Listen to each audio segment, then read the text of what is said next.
madaxweynaha Soomaaliland mudane Muuse Biixi Cabdi oo tan iyo markii la calaamay saaray markii ugu horeysay saxaafadda si toos ah uga hadlay qasriga madaxtooyada ayaa waxa uu ka hadlay safarada uu ku maray wadamada dariska arrimaha gudaha ee Soomaaliland gaar ahaan sicir bararka amaanka iyo sidoo kale dagaalka dhawaan ku dhaxmaray Puntland iyo Somaliland deegaanka Tukarraq ee halkaas ciidamada Somaliland ay tageen Soomaaliland iyo Soomaaliya dhibaato ayaa jirtay ka dhexdeena dhibaatada anagu eed ku mirihin hadaynu Somaliland caalamka waxaan u sheegaynaa Somaliland dhulkeedii inaanay ka bixin ciidankeedu wuxuu ka guuray goob kamid ah Somaliland gambaru ka dhaqaaqay Tukarraq buu tagay labadu waa Somaliland caalamka waxaan u sheegaynaa kuma naan xadgudbin Soomaaliya inaan maanta qoraad cidna la galno uma jeedo Soomaaliya garan bayno abaabulka ka socda ee qabariga salka ku haya ee ciidamada la soo dhoobay wax alliyo wax maanta dagaalka loo abaabulay garameen habayeenan isku maaragtay isku soo wareegsan hada haday micnu tahay nimanka xabar jooga inay leeyihiin annaga Muqdisho oo Soomaaliland ma jirto ee waa gobol Soomaaliya kamid ah walaalow hortaajiraba waa taasi mid ku suurtoobaysa maaha wanaagna ka iman maayo hadii ay taasi ka fikra tahay oo ay ka go'aatay inaad soo duusho wixii alla ka dhigay noqonay difaac baan diyaarna Soomaaliland dalkeeda way daafacaysaa mar labaad waxaanu ka digaynaa haddii aanu soo weerartaan oo xadka ka soo talowdaan anagoo ilaahay la kaashano waxaanu hubnaa sida aanu horeba ninka soo nagu soo duulo uga adkaan jireen inaanu ka adkaan xadkayagina waa tagaynaa hadda soo dushaan ogaada madaxweynaha Muuse Biixi Cabdi ayaa sidoo kale waxaa si toos ah loo weydiiyay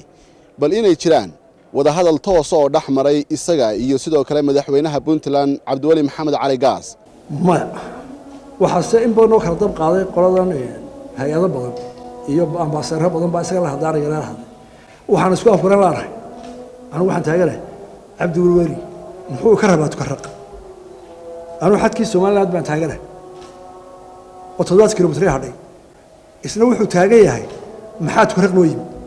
qoladana dhexaad saarintaa way fahmi kari waayeen waxaan isku haysan waayo anu ka wada Tukarraq xadkii waan ka hadlaa marka sabab aan anagu hadli karnaa waday ma tahay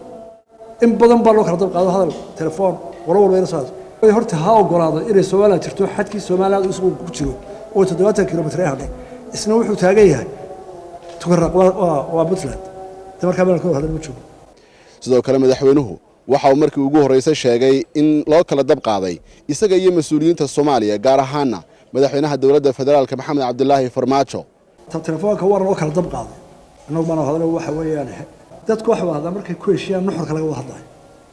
nimanka Muqdisho jooga ma aqoonsana inay Soomaaliland tahay qaran jira oo xadkii mustaqbal kale annagu waxaan arkaa nin dalkiisa gudihiisa lagu fargalo leeyahay dhaqaaq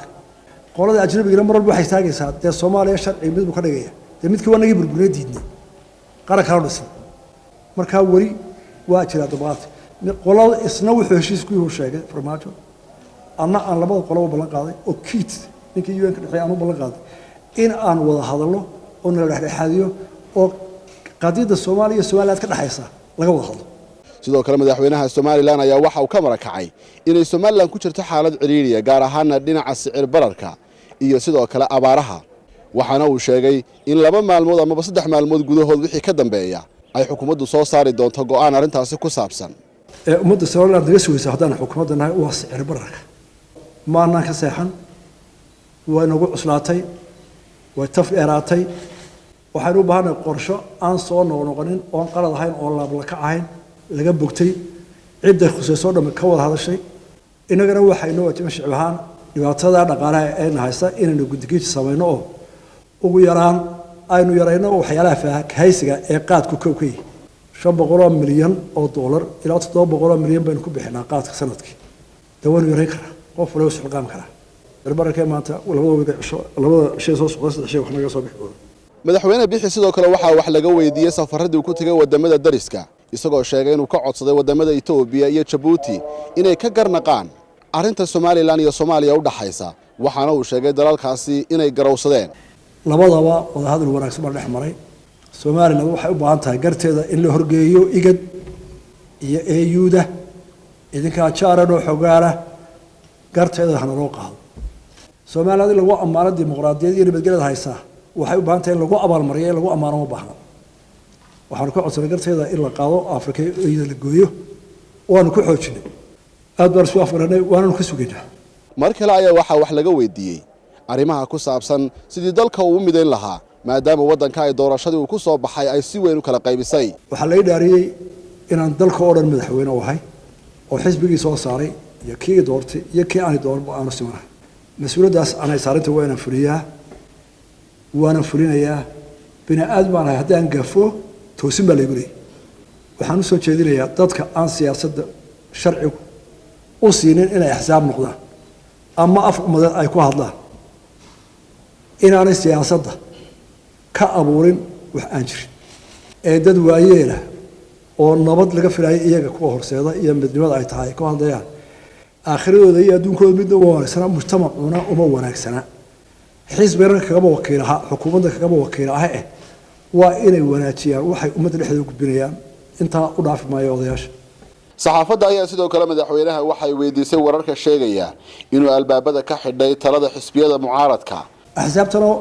weli intay yimaadeen labada xisbi